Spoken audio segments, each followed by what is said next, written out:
Սիրելի աշակերտներ, այսօր ուսումնասիրում ենք հորիզոնականներ եւ ուղղաձիգեր։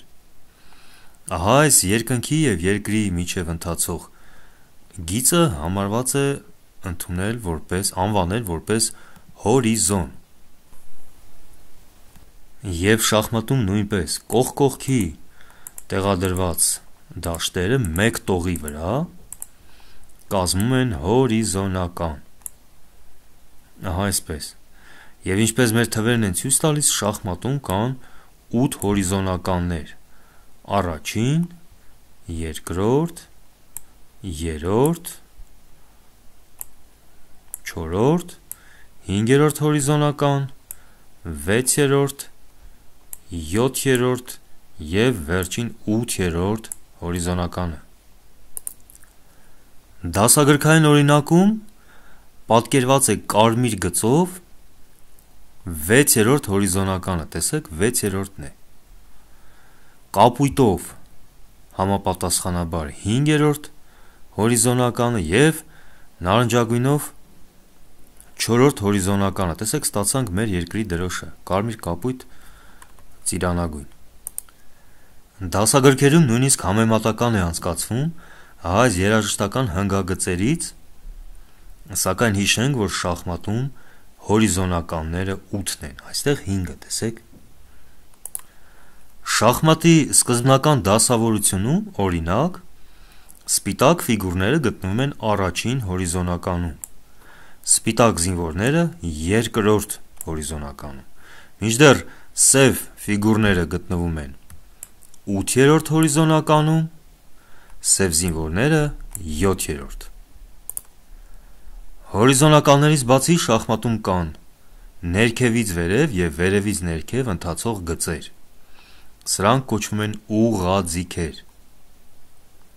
Այս պարագայում կապույտ գույնով նշված է D ուղղաձիգը, քանի որ այն ձգվում է D տառից։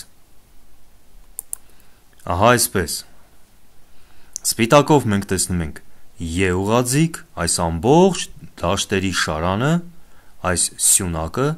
կոչվում է E ուղղաձիգ, եւ կարմիրով պատկերված է F ուղղաձիգը։ Ահա այսպես։ Ուղղաձիգերը թվով նույնպես 8-ն են, քանի որ մենք գիտենք այստեղ կան 8 լատինական տառեր։ Այսպիսով, սա A ուղղաձիգն է, B ուղղաձիգ, C ուղղաձիգ, այս ամբողջ դաշտերի շարանը կոչվում է ուղղաձիգ, D ուղղաձիգ, E ուղղաձիգ, F, J եւ H ուղղաձիգեր։ Եվ այո, տաճարի սյուները նման են ուղղաձիգերի։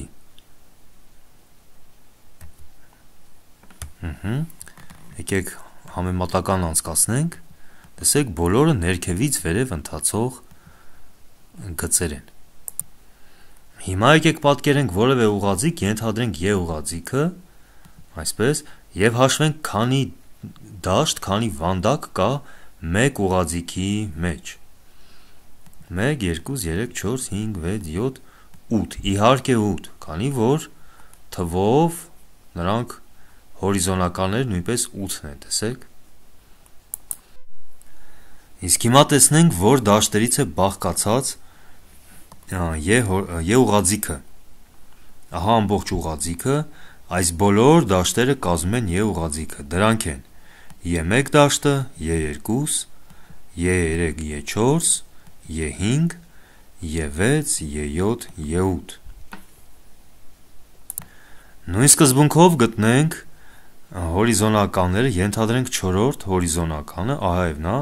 այս բոլոր դաշտերը կազմում են 4-րդ հորիզոնական, որոնք են դրանք A4 դաշտը,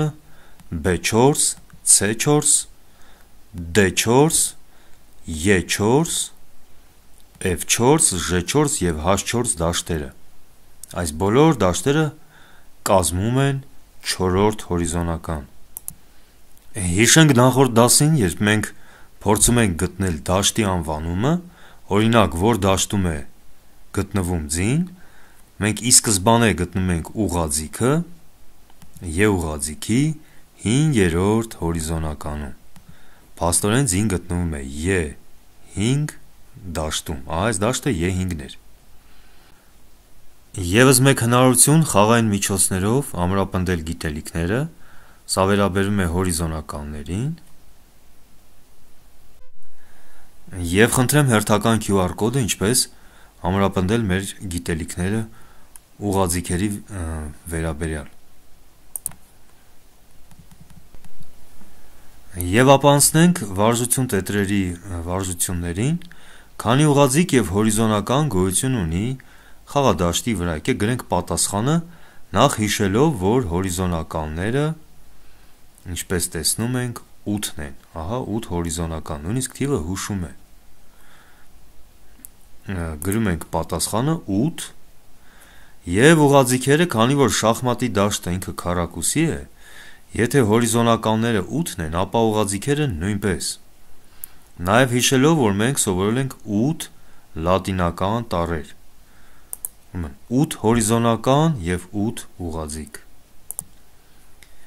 Երկրորդ խնդիր վարժությունում մեզ խնդրում են ներկել, այստեղ տրամագիր 3-ում խնդրում են, որ առաջին, երրորդ, 5-րդ եւ 7-րդ հորիզոնականները ներկենք դեղին գույնով։ Խնդրեմ, դեղինով ներկեցինք առաջին հորիզոնականը, ապա ներկում ենք երրորդը, 5-րդը, 7-րդը։ Հետո մյուս հորիզոնականները մեզ խնդրում են ներկել կանաչ գույնով, դրանք են երկրորդը, 4-րդը, 6-րդը եւ 8-րդը։ Ահա այսպիսի պատկեր պետք է ստացվի։ Իսկ տրամագիր 4-ում մեզ խնդրում են ներկել ուղղաձիգերը, այս վեր ընթացող սյուները։ Այսպիսով A ուղղաձիգը ներկում ենք կապույտ գույնով, ներկեցինք, ապա C ուղղաձիգն ենք ներկում կապույտ գույնով, ներկեցինք, ամբողջ այս դաշտերի շարանը,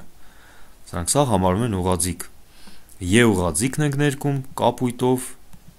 եւ Ž ուղղաձիգը։ Մինչդեռ B, D, F եւ H ուղղաձիգերը մենք խնդրում են ներկել մանուշակագույնով։ B ուղղաձիգ, D ուղղաձիգ, F եւ H ուղղաձիգեր։ Այսքանը, իսկ հաջորդ դասը նվիրված կլինի անկյունագծերին։ Շնորհակալություն, մինչ նոր հանդիպում։